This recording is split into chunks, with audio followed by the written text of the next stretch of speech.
La quota pubblica della società Aeroporto di Thiene SRL non verrà venduta, lo annuncia oggi con sollievo il sindaco Gianantonio Michelusi. Non ci arrendiamo, aveva promesso il Comunque primo non ci cittadino arrendiamo. all'indomani della bocciatura in Senato dell'emendamento di proroga della legge Madia, che impone la dismissione delle partecipazioni pubbliche che non arrivano al milione di euro di fatturato contenute nel decreto mille proroghe. Gli uffici possono quindi proseguire nel piano di razionalizzazione sul quale si stava ragionando già da tempo.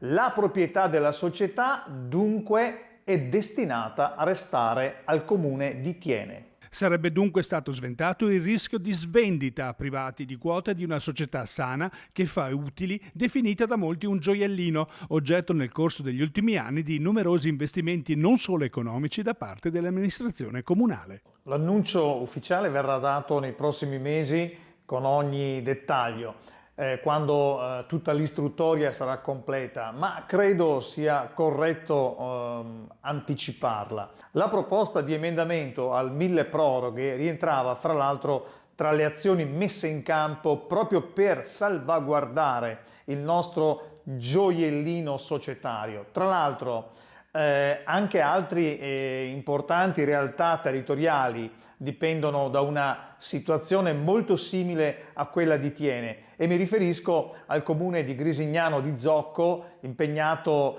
fra l'altro a salvaguardare la propria società, l'antica Fiera del Socco SRL. Una sinergia che riguarderebbe altre amministrazioni comunali, secondo il sindaco Giampi, costrette a compiere tagli e razionalizzazioni dolorose. Con il collega Stefano Lain ci siamo sentiti anche ovviamente incontrati assieme ai tecnici comunali per sondare il ventaglio di possibili soluzioni e valutare le strade più opportune da percorrere.